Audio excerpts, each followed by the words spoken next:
Hi, everyone. Thanks so much for joining us today for the 2025 Essential Elements EDU webinars. We are so glad you're here with us today. My name is Jill Doble, and I'm on the Hal Leonard Education team. Our team is here to provide music educators like you with fresh ideas and resources and do whatever we can to help make your lives easier. If you've never joined one of our webinars before, welcome. And if you are a past attendee, it's so great to see you back. Before we get started, here are a few reminders. Number one, today's session is being recorded. If you are registered, you'll receive a link to the recording afterwards so you can revisit or share it with colleagues.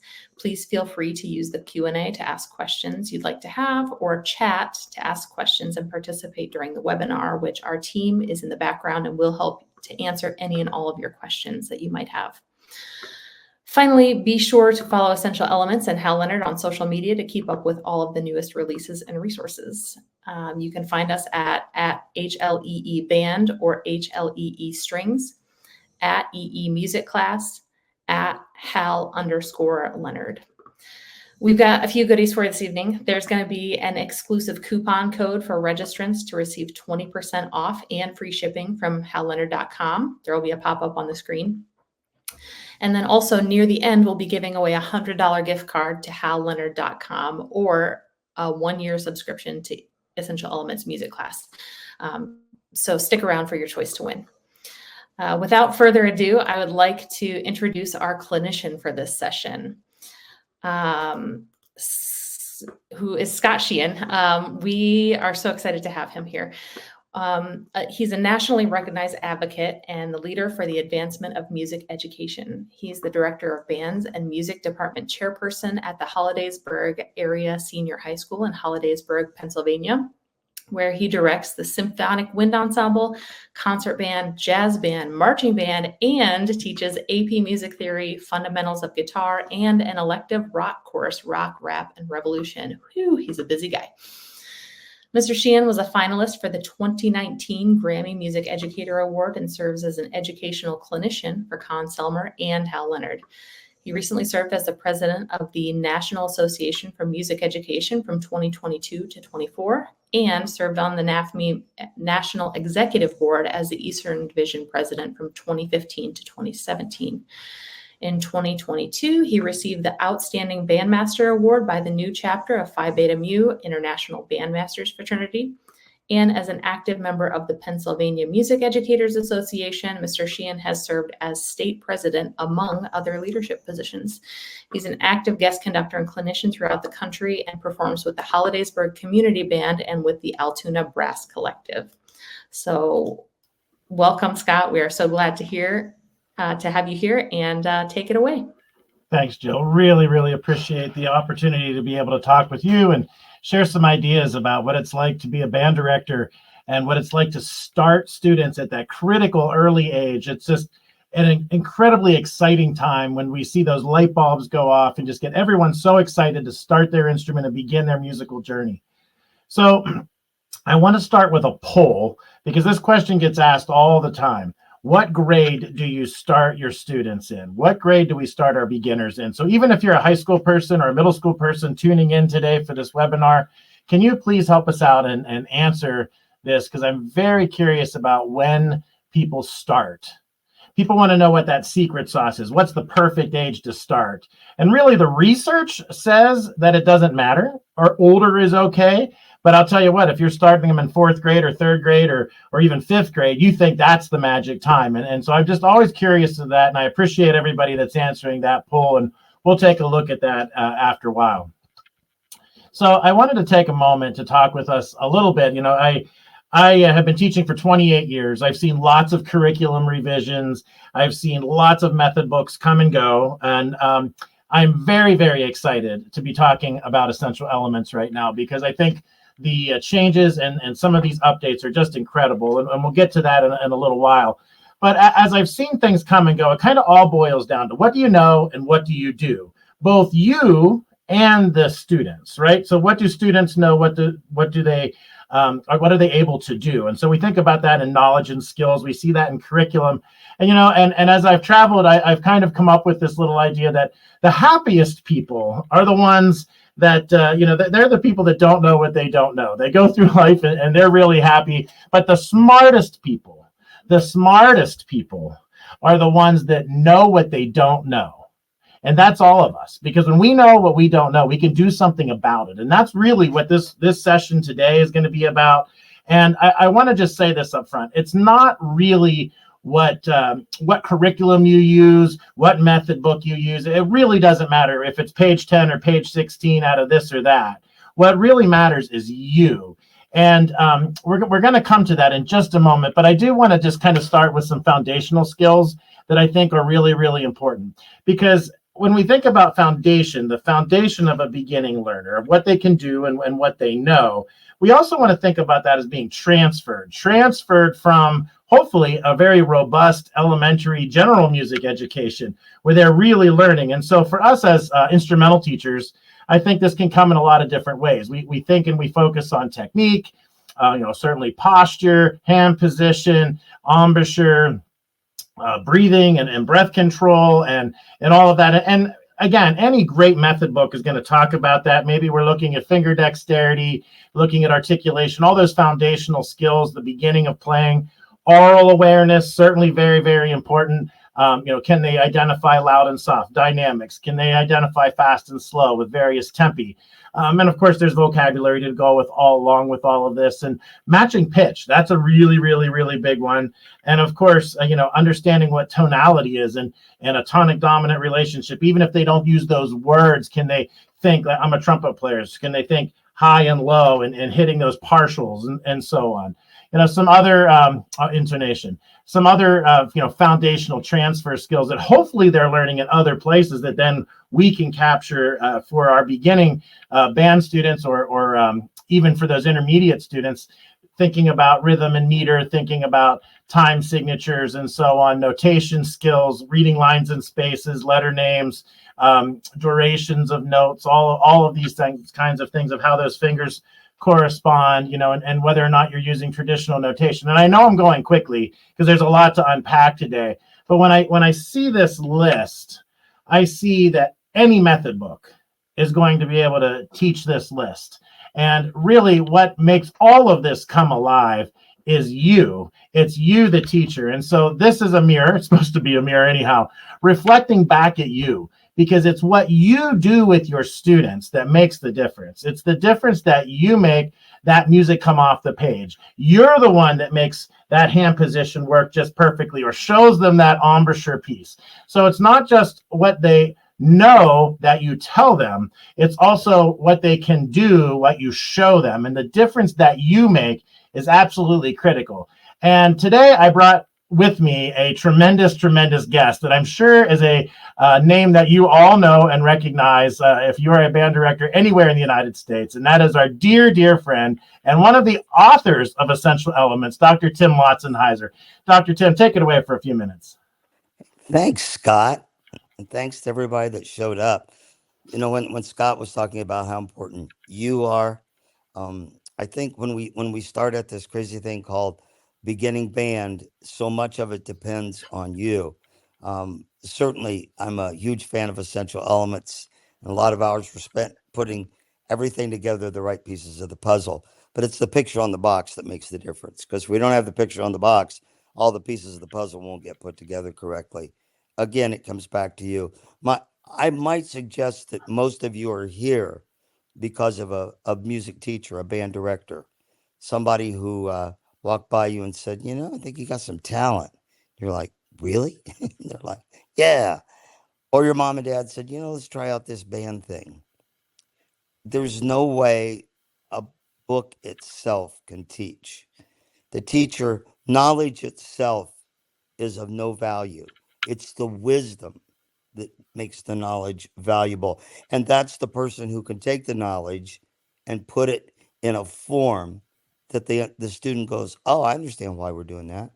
Oh, I get why. Particularly in the early years, the most important thing to a young person, fourth, fifth, sixth, seventh grade, most important thing to them are their friends. And so, again, yeah, I think they joined because of music and it looks like fun, but it's also because my friends are going to join and I want to be there with my friends. And Sarah, if you're going to play flute, then I'm going to play flute too. And many of those decisions are based on the relationship where they have their friends. Now, we're all band people. So go back to high school. Where did you hang out? Hung out in the band room, right? Who were your friends? Your friends were band people. And even to the point that relationships were made and we created a whole community of band. So that whole band family, the book can't do that. That's you. That's where when they walk in the room and you go, hi, Tyrone. Hi, Bill. Jeff. Come on, did you forget your music again, buddy? So, essential elements, much that's laced in between all of the lines of music, are the feeling of accomplishment. It's written so that each and every day that young person walks out, pats himself or herself on the back and goes, I'm getting better.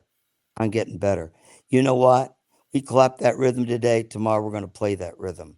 So it's sequential in every aspect from the note they learn to the rhythm they learned that is repeated often. So the mind maps they're creating are solid. I want to talk just a little bit, Scott, if it's okay with you, about my percussion brothers and sisters. I have this theory, I can't prove it, but I have this theory that the further back you go in the ensemble, the less discipline we have. Being a percussionist, we're clearing another zip code back in there. So when we put together the percussion book, I'm like, okay, we're just not going to do whole notes. Come on, anybody can do that. Anybody can walk around and smack a drum and make it a whole note. Let's integrate the percussion part into the music itself. So there's question and answer going on. There's places where the woodwinds have a certain thing, the percussion gets underneath and lifts that phrase and so forth. Percussion are busy. And some people have said, wow, that percussion book is hard. I know, because the busy hands are happy hands and non-busy hands can get in trouble, right? So the percussion book also, I want to point out, is the battery part and the keyboard part too. That if you're going to be a percussionist, you just don't play drums. You play mallets too. You play xylophone, marimba, vibes, and so forth. And that was a big thing for me. We want it to move fast. We want it to double rhythmically whatever the band's doing. So if the band's on eighth notes, percussion are on 16th notes. We want to be able to allow those people to know that have a couple sticks in their hand. They're real musicians too. So I come back to what Scott said. I would love to say that putting essential elements in front of a young player will make them a great musician, but that would not be true. You make them a great musician. And most of us are here because of a band director, if you get right to it.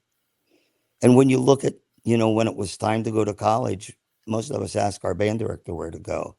That the relationship you have with them is different than other teachers. Yeah. Because they may get, in middle school, they may get that math teacher once or twice, maybe three times. They get the band director every year, sometimes every day of the week of every year. Sometimes they spend more time with you than they do in their families.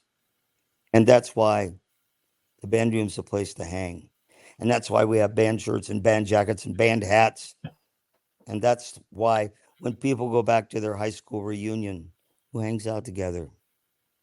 The band people, reliving those wonderful times. Because, we probably don't have a chemistry family. We got a band family. So I look at you and say, you're not like other teachers. You come early, you stay late, you know the names of the dogs of the kids and their families and the brothers and the sisters. You're an extended part of their own immediate family. So, yeah, it's kind of one of the essential elements of life, isn't it? And no pun intended. So, Scott, I know you got a ton of stuff you want to share. I'll flip it back to you and have at it, my friend. All right, thank you. Will you hang on here because we've got a few more questions for you as we go along. Okay. All Okay. right. Well, again, thanks to Tim certainly for joining us. He's been an inspiration for decades. Not saying that you're getting up in years there, but we we have been inspired by you for many times, and so glad you could join us. So we want to talk about what's new. There's a lot of really exciting updates, which is part of the reason we're having this launch this week about essential elements and all the things that are coming. So one of the things in the new books that are now available there's some great color pictures. And so you can see kind of the old version, everything was black and white. Now you can see things in real living color, which is nice. And then we also have added many instructional videos for every instrument. So there are anywhere from, I'll say 8 to 10 per book, book 1 and book 2, all the way through. So I would say there's anywhere from 15 to 20 videos, helpful videos, where we got professionals from all over the country to identify the pinch points. So if a student is at home by themselves and they're trying to figure something out, and maybe the parents are like, that doesn't sound so great, or I thought I heard that noise come out of my dog last week, that sort of thing, there's videos to help. And so the new method book, it points right there. You can see the little icon where you can click to get that video. And it's especially important, like I said, at those pinch points. So thinking about brass players for articulation, thinking about extending range. There are over 50, you mentioned percussion, Tim. There are over 50 videos just for the percussionists, because like you said, it's duality. It's battery and it's mallets. And so we're really excited with this extended curriculum, if you will, not just the lines, as you said, on the book, but also all of this extra help for the students and the teachers and the parents and anybody else that's trying to get through that. So we're really excited about this. I think in totality, there's over 200 and several videos available for students. Something else that I personally am really excited about are these bonus songs, because we were able to keep what was tried and true with the curriculum that was designed in Essential Elements. But now with the interactive piece, there's a spot on the page where it'll say, for more, go here, and you can go online. And there are popular songs, different songs that, thankfully our friends at Hal Leonard have a great partnership with the copyright folks and all of that. And so there are all kinds of songs that correlate to the skills that they're learning. And then they can click, and then they can go and maybe find something that is really exciting to them that they saw on TikTok or Bookface or whatever, whatever social media platform the students are on these days, and be able to learn that music too. So we're really excited, and that will be evergreen. That can continue to be updated, and lots of opportunity here for popular songs, even holiday music, to celebrate different celebrations, things like that. So, and one more time, just it's wonderful that it will be evergreen, and then corresponding to those skills that the students are identifying as they move along and progress. So it may be slightly simplified in terms of key or a rhythm, but the students will know it. I promise. It's really exciting to see what's new there. And so one of the things, though, that hasn't changed is, as we say, the best just got better, is it's still what Tim was describing a little bit while ago. It's still that pedagogy that's walking students through that knowledge and skills, the reinforcement, the practice tracks, all of that is still there. All of the interactive practice tracks for the play-alongs, all of that is still there. The numbers haven't changed. It's just we've added some color. We've added a lot of great support for students through those videos. And now we've made it a little bit more maybe relevant in terms of students being able to pick and choose some tunes that they like, or they know that maybe their family would know and recognize. So we're really excited for what is coming yet.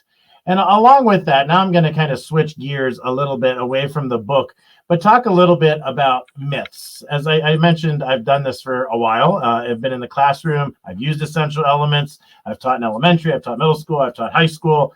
And I have found that the limitations are not our students. And this goes back to what Tim was saying, the difference that you make.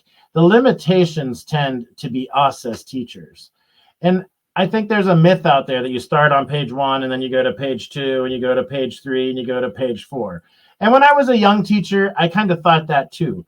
But you don't have to follow the book page by page. If you want to start in the back with some rhythm exercises, you can start there. If you want to start with some breathing exercises that say from the breathing gym or something else that you're familiar with, use that, and then find where that works well in the book. So you don't have to go page by page in the book. Another myth that I have found is that you think everybody has to stay at the same place at the same time. So that if I have a group of 6 or 7 trumpet players in a lesson group, I need to keep them all on the same page at the same time. And I don't think that is true either. I think all of us have light bulbs that go off at different times. And it's okay to have a student a page or 2 behind and another student a page or 2 ahead, or working on different skills. And obviously you have to be able to multitask as best as you can, although not sure how well any human can truly multitask, but you can certainly keep students on task by having them work on where they are developmentally and perhaps work with your administration to try to work out some scheduling. Because another myth, I think, is that you have to have all the trumpets together. Yeah, certainly you could have saxophones and trumpets in the same room and working on where they are developmentally. So that's just another myth that I have seen over the years, because what that does is it holds the top students back, and it really doesn't get the students who are on the behind maybe with what they need to move forward. And so it tries to keep everyone at the middle. And we all know the stories of those late bloomers that develop those skills a little bit later. So I think that's another myth.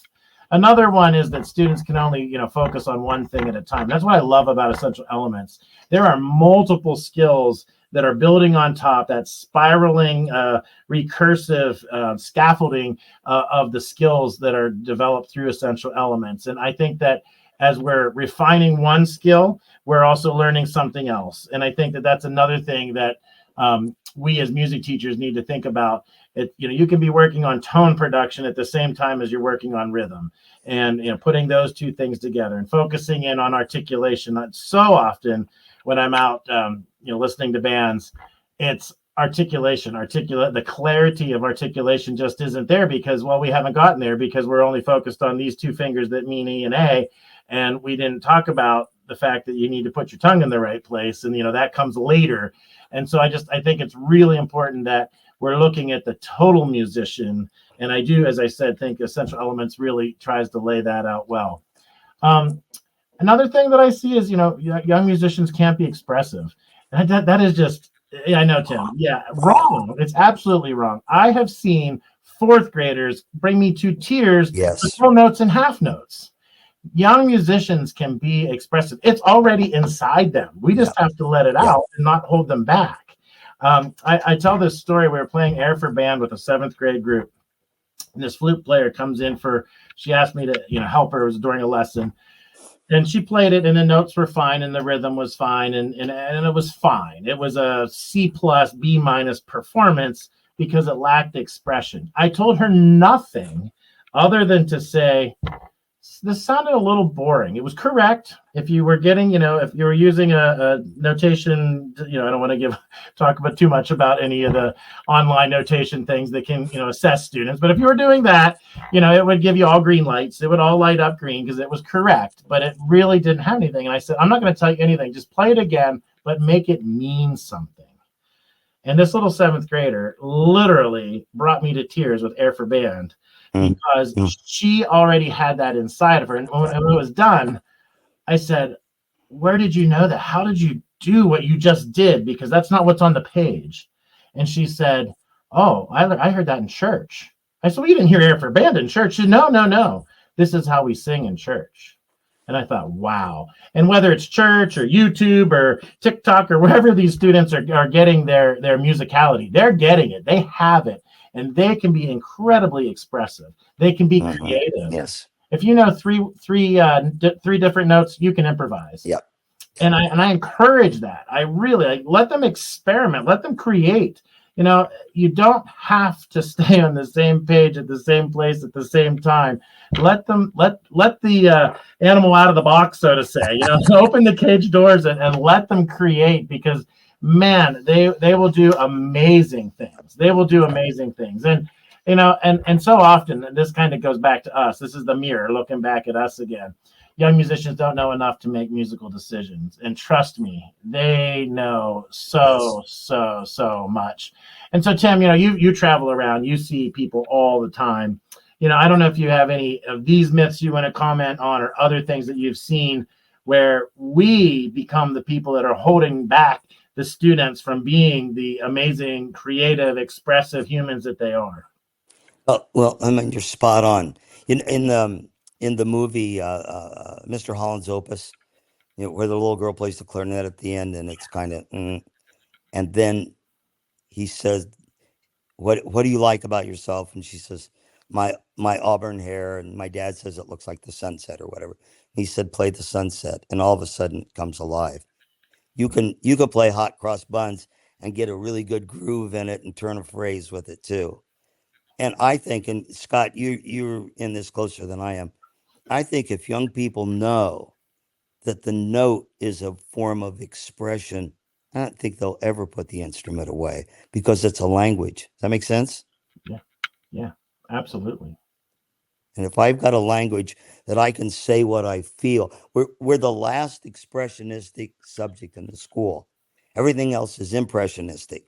You know, you give them the facts, the figures, and they put it on a test. And as close as it is to what you give them, that's the grade. We're asking them to go beyond the notes, to say something, to feel something. And I'm telling you, like you said, air for band, a beginning and group can just rip your heart out if they want to. So I'm with you 1,000%, buddy. Yeah, absolutely. And I just think that the book is the tool. Yes. The teacher unlocks. Yes. The teacher unlocks it. In fact, give them the key and let them unlock it, because they're going to blow your mind. I mean, Yeah. I literally am amazed. Even in my own high school band, I try to give them as much, you know, choice and voice and what we're doing and repertoire and how we rehearse, all of those things. And it just amazes me, the creativity that the students bring, not just, you know, composing and that kind of creativity, but just the way they think, Yes. the way they approach something. It's surprising. So I think that no matter wherever you are, who, you know, those that are listening today or check this out later, wherever you are in your career, trust, and I do mean trust, that your students are capable of so much that sometimes we just have to take a step back and ask them. And I'll share a little bit more as we go along here. So we want to talk a little bit about some essential skills, and definitely want to get Tim to talk to us a little bit about this, because I think number one is engagement. How we reach more students, get more students into the band, bring more students in. And so we're going to talk a little bit about engagement, talk a little bit about, you know, some management things as well as communication, because that's obviously key. I'm going to talk a little bit about, you know, kind of this relatability. How do we relate to students? How are we adaptable, flexible? You know, where does the leadership fit in? And we've got the expert right here with us today. So we're going to talk a little bit about that in a quick minute. I want to talk about relevance, right? And where are we? This is a big country. We have all kinds of people in this country with all kinds of backgrounds. And for so long, we had, you know, one way of approaching band music, or one way of approaching music in general. And it used to be, well, this is the right way. And there are many effective ways, you know, and there are a lot of ways that are more effective than other ways of teaching skills, of having your band achieve a certain level of performance ability, and so on. So I don't want to ever think that the way you're doing things isn't good or isn't effective, but just realize there's a lot out there that we can be relevant to our students. And then, you know, the reason we do this is all the band stuff. And so we're going to just kind of touch quickly on a few of these different areas of these essential skills. So when I think about management skills, you know, there's time management, there's planning. We have, you know, what we call classroom management, which a lot of that isn't even really, you know, it's really about engagement. There's how we set up our room and all of that sort of thing. There's a lot that goes into, the program. And I want to get all of you that are listening to help us out with this.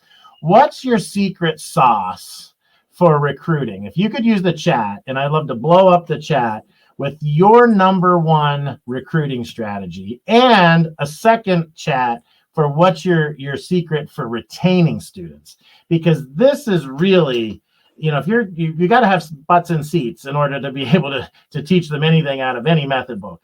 And so, if you're really managing your program, you look at the whole thing, it's really about getting them in the door, hooking them, and then not letting them go. So if we can use the chat, and while we're doing that, Tim, you are the master. You have been the Pied Piper for so many of us to keep doing this. So tell us your secret sauce while everybody else is filling up the chat. How old were you, Scott, in the first session that you came to? How old was I? 14. 14. Look at you now, my friend. Well, the other day I Googled. First of all, we have to come to the realization that everybody's a musician. Everybody has musical talent. And I think there was a time when we thought, oh, that's only for the talented people. I can only play a radio, and all the clip phrases that go to it. And then when we finally got an MRI machine that could watch the brain work, and we saw that everybody has musical talent, some more than others, yeah, but everybody has talent. Now, the key is who unleashes that talent. So the other day, I, Googled in why learn music, because I think the parents have to be an important part of this first decision. Leaving it up to a 10, 11, 12-year-old might not be the best thing to do, because they don't understand this. The responses to why learn music. You ready for this, Scott? 5.3 billion.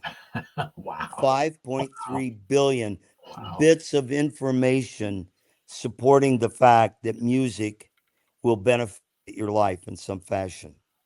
And most of that, there's just no way you can consume that information and not almost insist every child have music. Maybe you'll see it in your lifetime, Scott, where music is mandated in some form, and it might be listening, and it might be pop, and it might be all kinds of other things. But that, when people say, oh, I can't sing, that's not true. You didn't have a music teacher somewhere along the way that said you can sing. So music is a place for everybody. And for, all the directors out there, not every kid's going to be a quarterback. And even if they are, they can only do it till a certain age. But music's a place for everybody from womb to tomb. Right? Yeah, absolutely. Absolutely. So I hope we got a lot of pieces in the chat, because we can go back and look at that. I would love to put some things together and maybe have an essential list of how we're recruiting and retaining, and we can build that out so that you can come onto the EE website and have all kinds of ideas that are shared from people all over the country. But I will say this, I'm going to back up to this, all these management words. How we do anything is how we do everything. And this is a Timism as well, but it's so true. If your band room looks like what's on the screen, and the chairs and stands are in a row, and there's no garbage on the floor, and their instrument cases aren't laying everywhere, then the students know that's important. Yes. They know yes. that they're coming in there for an important reason. Yes. And making music, to me, is absolutely important. And so the way we do anything is the way we do it all, in terms of how our room is set up, how we treat our students, how we plan for rehearsals, how we're getting ready for that next piece, the next lesson group comes in and they're using essential elements. Or is everything set up? Do we have the recordings on so they can play along? Because they love to play with those backing tracks. Do we have the little video clip that we can show them of how to fix that articulation or that hand position or something like that? The way we do it all matters so much. And that is one of the keys to retention, when they know how much we care. Yes. The Maya Angelou quote. Yes. They won't remember what we said. They won't remember what we did, but they will remember how we made them feel. And when we make them feel important, and that music is important, man, they'll keep coming back. Tim, I don't Yes. know if you want to comment on that, but that's Well, key. I mean, the belonging factor becomes so strong. Um, Everybody wants to feel valued. Everybody wants to be validated. Everybody wants to make a difference. And you can't be in a musical ensemble and not make a difference. You will make a difference. Now, it's up to the teacher of what kind of difference you're going to make. But you're going to make a difference. And Scott, I want to reinforce to what you said about the environment, the climate. Yeah. I me, but stay with me because it's relevant to everybody. This gentleman had asked me to come in and do a leadership workshop for his kids' high school. Yeah. So I walked in and the place looked like a bomb went off in there. It was, stands were not tightened and chairs with one leg off, and it had that terrible smell of stale spit, and percussion was all over everywhere. And so we went into his office, which was probably worse. And I said, what do you want me to talk to the leaders about? And he said, well, we have a problem with details. And I'm like, okay. He said, so if you can talk to him about details, that would be fine. So kids were great. Pretty soon they come in. We circle some chairs and they were great. Kids could not have been better. So we finished and I said, okay, what'd you get out of this? And they go like, it's what you just said, Scott. We really got to clean up everything we do. And not just the music. So they get up to start to leave. And I'm like, whoa, whoa, whoa, whoa. Where are you going? And they're like, well, we're done. And I'm like, no, look around. If I walked in here, what would I think your band sounded like? And you see them go, oh my, I would be out of tune. Articulation would be bad. And now they start coughing up all the musical reasons. I said, okay, you got 45 minutes. I'll help you. Well, at the end of 45 minutes, the place looks immaculate, right? And it smells good and all this sort of thing. And I walked back into the band director's office. He goes, oh, it's so obvious. How come I didn't see this? What should I do next? And my first thought was, let's start on your office. But I said, that's just it. If something's not right, get it right immediately. Don't wait till it gets to the point that they're comfortable and complacent with it not being good. Excellence you work at all the time. Right? Does that make sense? Absolutely. No, I couldn't agree more. And there's a lot of things on the list that we could talk. We could go on all of these, but this is what it comes down to, Tim. Yes. You're not managing stuff. You're managing relationships. Amen. And when the students buy in, exactly what the students bought in, they change the culture. And we're going to talk about culture a little bit here today too. But that it's all about managing relationships and putting the ownership on the students that they are partners in this with us, that we are not the end all be all standing in front waving the baton, and that they are just as important and have so much to offer. Even the little ones, even the fifth graders, the sixth graders, they all can do this, and that's what keeps them coming back. That's what keeps them coming back. One last thing I want to say before I hit the next slide is the students are the best recruiters. Amen. We can have all the flyers, we can have all the technology, we can create really cool videos, and we can get all the hype. But it's what they say and the relationships they have with us and the relationships that they have with each other that creates that culture that keeps them coming back. So it is essential that we have great skills in management, but it's all coming down to relationships. Communication, I mean, we know these things, right? We've got to keep everybody in the loop. We've got to, make sure, especially if you're a young director, practice those parent phone calls. Don't call only when things are going bad. Call and say, hey, Billy just had the most amazing percussion lesson. In fact, I'll tell you a quick story of a trumpet player that is in the dean of students' office like every third day. And he had a solo in one of our concerts this year. And that kid, he'd practice, he'd be sweating, and he was so invested into making 8 measures sound perfect.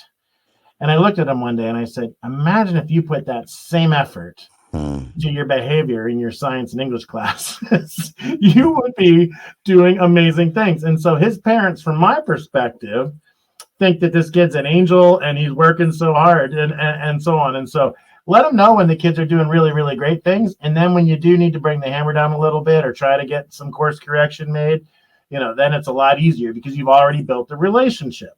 So practice those calls. It's just communication is absolutely essential to the whole thing. And again, this is sort of, how to be a better band director, how to be a better teacher, but at the same time, it all applies back to what we're doing with our students, because we have to be in the best place for us. It's that network that we build. It's, coming on to webinars like this and learning a little bit more about great curriculum that's available through Central Elements, but also being able to network with each other and picking up a few ideas that maybe you didn't hear about before. And none of us are an island. This is, the music education world is so small. And one thing I've learned over the last couple of years of traveling is that everyone, especially since COVID, but even before, is willing to help. No one is an island. You don't have to be afraid to ask for help. I remember being a young teacher and I was looking for an arrangement that was out of print. And I just happened to I'm going to try to call the composer. Hey, Robert W. Smith, could you help me out? And he was the nicest man in the world to be able to say, sure, Scott, what do you need? And I was like shaking, all nervous to be able to call Robert W. Smith. But that's the world we live in. Musicians, composers, conductors, Dr. Tim. We all are here to help each other. And that communication, it goes both ways, and man, does that strengthen everything. And so, Tim, I know you want to talk about this just for a second or two or more. Well, you said that, and I've seen you do this several times, Scott, where you go around the room, like speed lightning thing. What's the most important thing for the band director? And you hear all these, have good ears, blah, blah, blah. And then you always say trust. It's the ability to create a trust relationship with the people you work with, whether it's the students or the parents or the administrators, the coach, whatever it is, to build a trust relationship. So how do you build a trust relationship? That's the sequel question. It's all through communication. And particularly if we have young directors out there. In fact, I just finished a chapter in a book. Tim, what advice do you have? Go buy a box of thank you cards. Don't text. Don't email. Put a couple sentences down on a thank you card and send it through the mail. You know what? They'll keep that card forever. The band booster president. And when what you said was so right, Scott. When those little kids come in, this is their band. And when there's any kinds of classroom problems, it's like, is this what you want your band to be? Because you can get away with it in math class. You can not pay attention. It's okay. You can't do it in band. We're all in this together. And again, we're back to that's one of the essential elements of success in anything you do in life. I want them all to be musicians and to play and to sing all their life. Absolutely. I know that's not going to happen. But you know what they will? They'll go on in life to do special things. And if they do it with the same habits that we create in our rehearsals, they're going to be a success at everything they do. Those are our doctors and our lawyers and the people tomorrow that's going to save our lives, right, Scott? Well, and Lord knows the world needs a bit saving right now. And and I do think the more we can create expressive musicians who know how to feel and how to understand that somebody has a different part that's just as important or maybe more important than my part right now, and we can learn to listen. The skills that are transferring are going to save the world, Tim. I truly believe that.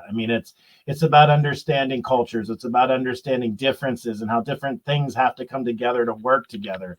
I could go on that one, but we're running low on time already. I knew this was going to happen. So many great things to talk about, but realize that stuff's going to happen, right? And I think the adaptability and flexibility is absolutely an essential skill for all of us as music educators, because the month of May in my building, I don't know about all of you, but in our school district, the month of May is like mayhem because people are everywhere. Students are out on field trips. There's state testing. There's AP testing. Did I say testing? There's some more testing that has to be done in the month of May. And then there's concerts and there's, Tri-Am and all the things that are happening, just constantly in the month of May, which is wonderful. Yeah. But then it changes our schedule and it changes, and Lord knows we don't like to change. We like our routines. And so I just think it's critical that our mindset is in a place where we can be adaptable, we can be flexible, and we can adjust. And I just think that's incredible. And Tim, I don't know, you got a story on this one because I'm sure you've seen it all. Well, what does it say? It says it's our likenesses that bring us together, but it's our differences that keep us together. Mm-hmm. So when you talked, Scott, about, I'm playing my part and it's a backup part and I need to back away a little bit and so forth. This is the adaptability of life. We can't just, be a bull in the china shop and ram through it like this. And when you talk about music being the savior, and I don't want the flag to drop and Impossible Dreams start playing, but if there's anything that's going to pull the planet together, it's going to be a universal language. There's only one. We're it. So when we talk about harmony, balance, blend, togetherness, oneness, unison, ensemble, those are words about people working together in harmony to make this planet phenomenal. And if we don't do it, you know what we'll do? We'll take each other out. It's not good. Yeah. No, no, not good. And I hope everyone's seeing the connections here, seeing the connections between what you're doing that's essential. Yes. The work we do, the mindset that we have, these skills, these thoughts, these concepts that we're bringing are really all the stuff that goes in between those lines, Yes. in between the music, that's all there. I mean, and so I think that's so important. And these are you, Tim. These quotes are you, and it's about picking up the paper. It's about cleaning up the band room. It's doing all the things that we want to do, and and thinking forward, and not just living in the past, and not just remembering what life was like before COVID. And because the old, if you continue to think as you've always thought, you continue to get what you've always got. In today's world, you get less because Yes. change happens so much faster. Yes. So yeah, I mean it's just crazy. So Tim, thoughts on this? Well, people say, well, I'm not a leader. Well, we're all leaders. We lead ourselves to bed at night. We lead ourselves to brush our teeth. You can't not lead. And in a band situation, and again, I want to come back to this, and I certainly don't want to pour sugar on COVID, but we learned a lot from that. And when the administrators did all their surveys of which class held the kids the best, it was the music classes. And all these administrators are going, whoa, I got what you got. You know what? Why music? And again, for mom and dad to know this, music is not a class, it's a culture. It's a culture. It's where we live. It's where we have a chance to be who we are instead of just a number that gets a grade. And I'm not dissing any academic class. Those teachers work their tails off. But here again, it's a place for children that's safe, it's challenging, and it's encouraging. And that's the trifecta for being a success. Because yes, those are going to be the people that run the world. When they go, the leaders of tomorrow are in our music classes of today. That's true. We have empirical research to show that. So again, for the teachers, yeah, I want them someday to play Hindemith and Lincolnshire Posey. You bet I do. But if they don't, I still want them to have those same high standards for everything to do. Because as you say, the way we do anything is the way we do everything. And really, we're spoiled. We have music in our schools. So we should take advantage of that for sure. Yeah, absolutely, absolutely. And this was a great segue into how the culture of our school matters. What are your goals, but what are your students' goals, right? And are they the same goals? I think that's so critical. Right. And then the relevance of the music that we're picking, and that's why I'm so excited about EE getting this update, because now there's all this online piece where students can be find music that speaks to them, that they can have a choice in. Does it represent your community? As I said, it's a big country with so many different things. So what are the expectations of your community? And I know I pose these questions, but so much of it just, you said this just a second ago, Tim, it's all about culture. Yes. All about this beautiful, beautiful tapestry of musics of all over the world that we now have access to through the technology, through our students, through the creativity of uplifting their culture within their community and their schools. And so this to me is one of the most exciting things that I'm seeing change in schools, change in curriculum. And I'm so glad that EE is keeping up with that. That we're seeing this students and communities being lifted up even more. So exciting. And I know we're getting really close to time here. I did have a list of, I want to say this too. The slide deck is a PDF in the presentation that you all have access to. There are about 15 bonus slides that I'm not going to get to on purpose because those were some curriculum things. If you're looking for standards-based music education that will tie into EE and tie into band pedagogy, there's a whole bunch of slides in there. But, I think the repertoire we pick is so important. How do we find the good stuff? Well, you can just look right inside EE and you're going to find a whole lot of good stuff. So that's there. But, you're talking, you're talking to colleagues, you're networking, because the band stuff, the reason we do what we do is essential. And, I think finding the repertoire, finding the right music that hits it out of the park for the students and that has that quality, but who gets to decide what that quality is? It's us. It's us as the teachers and the students, and we get to do that. And there's so many pieces about pedagogy we could get into. It's all baked into the book, but there's so much there. And I'm gonna ask everybody to get ready to get in the chat again, because and Tim will get you to help us wrap things up because I know we're coming here short on time, and we want to make sure there's some time for Q&A. But anyhow. This is, thinking about our bag of tricks of our rehearsals. So when you're trying to get that student to figure something out, I would really love for everybody to throw in the chat your favorite rehearsal technique. Here are just some that, I use and that I've seen used, but I would love to have some folks figure out, throw in the chat. What's your favorite rehearsal technique, rehearsal strategy? You're trying to get that one thing. Give us a little description of what it is.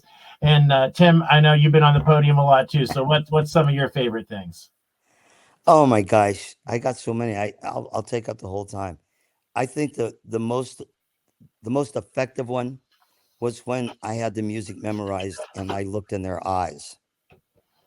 And we played all these games about, if I look at you for 4 measures and you don't look up, that's not going to be good. And it was amazing the difference in sound. Because, come on, the music, whole notes, quarter notes, we got it memorized. But when they would look up, we could do things. We could actually go somewhere with the music. So it was always eye contact for me, for sure. Yeah, for me, I'll share a quick one. It's the silent rehearsal, but when they're not expecting it. And even littles, even younger students. I have the fortune to, do some guest conducting and walked into a 6th grade band fest. And the first rehearsal or two was fine, but I knew after lunch they were going to be, buzzing around, and I just didn't speak. And you got to be good with your body language and with what the hand signals and all the cues that you want. But boy, is that effective to draw them in. It really draws them in. Yeah. Or flip it and ask them. You have to show me. You can't tell me. And so then that's another great technique where you flip it and have them be silent. But those are some of my fun ones. And I hope everybody's throwing this in again. I would love to build out some resources on the EE pages where it's shared from everybody. Here's my favorite rehearsal strategies or my favorite technique tips and those sorts of things, because I think we learn from each other, and that's so critical. And so I know that we probably got some questions, and I'm happy to answer some questions. I'm going to run to the end of this presentation and bring up something here. But Jill, are there some questions, or Tim and I can keep riffing, but are there some questions that people might want to know more about? You guys are doing amazing. So we'll give the opportunity to, if you have questions that you'd like to ask for Scott or Dr. Tim, put those in the Q&A tab, and we will go ahead and answer those. They tend to get lost, especially with an active chat in there. So make sure you use the Q&A tab for questions that you'd like answers. We are going to put up the discount code that we have for Hal Leonard, again, as a reminder for everybody. And it is time to do our giveaway. So we're going to do that quick while people are putting their chats in. Thank you for the drum roll. Very apropos. So we have our giveaway here for $100 gift card. And I hope I win it. is okay. We have unfortunately had participants win before that we've had to respin, so it does happen. Uh-oh, why is my thing not giveaway?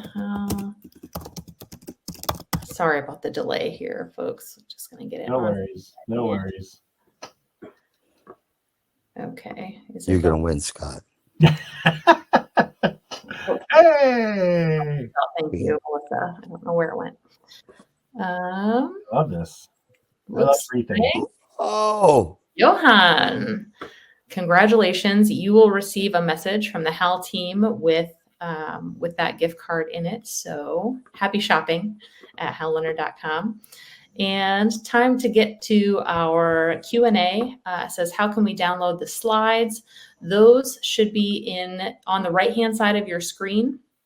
Next to the chat and Q&A, there is a handouts tab. And if you find the Essentials for Success PDF, there's an option to download those. And I believe when we send out the recording from this webinar, that recording will be sent to everybody that participated here or was registered and couldn't make it.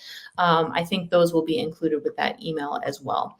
So happy reading there. And let's see. Will the chat comments be available in the recorded video? I do not know the answer to that. Hopefully Chase, who is also on, will know the answer, but I'm going to say, so I don't want to interrupt you, Jill, but I really am hoping to have a copy of this chat, and I'm going to put something together. And so if we can, put together a PDF and share it out with everybody that registered, that would be great, because I think those skills, those teaching tips are great. The recruiting strategies, the retention strategies. So if we can pull that chat, we'll try to get it to everybody, because I think that's just really important that we can collaborate, because that's what music education is all about, is working together. Sorry to interrupt you on that, but that's fine. There were a lot of gems in the chat, so Yeah. thank you for encouraging an active chat. That's great to see. Anything else in here in the Q&A? Doesn't look like it. So can we do our last poll? Oh, yes. Thank you for reminding me. We do have one more poll in here, and I'm going to put that up right now. It has to do with essential elements. It says, are you currently using essential elements with your students? So make sure you click your answer there. While we are answering that poll, I want to thank both Scott and Tim for attending today. This was so valuable. I truly feel like this will be one of those recordings that you want to send to your colleagues, and definitely even keep on hand. There are so many gems that we talked about today that it's a great one to come back several times a year and just remind yourself of some of the things that we talked about. So thank you both. This was really, really great to watch.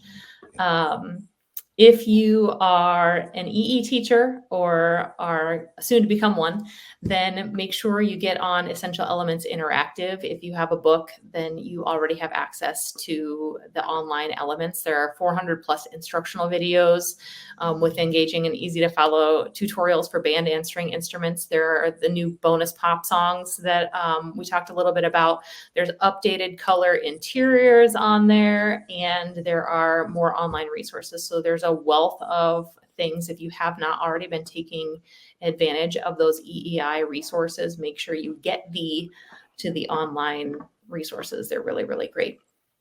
So it looks like our poll is finishing up. Lots of Essential Elements users on here and a few that are going to start. So that's great to see. We love Essential Elements.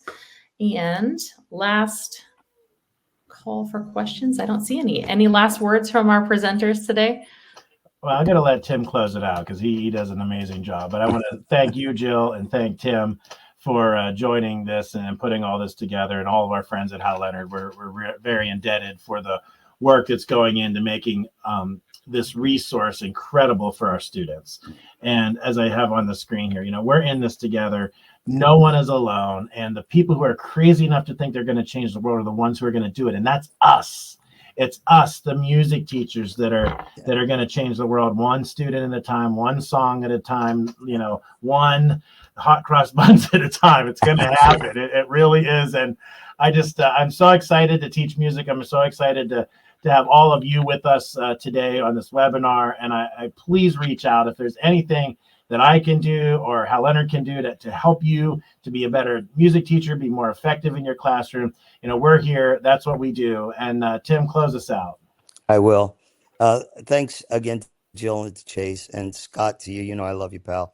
You're the exemplar for all of us. And to reinforce what Scott said, if you want something, pick up the phone and call. You can always get to us. I'm so desperate for friends, I answer spam. I mean, I just, whatever I can get to bring anybody close in. So like that. But you know what? At that class reunion, when they ask who's the teacher that made a difference in your life, we're all going to say our band director. And then somebody is going to say that about you someday. All right. Thanks to everybody. Bye-bye. Thank you all so much. Everyone. Bye-bye.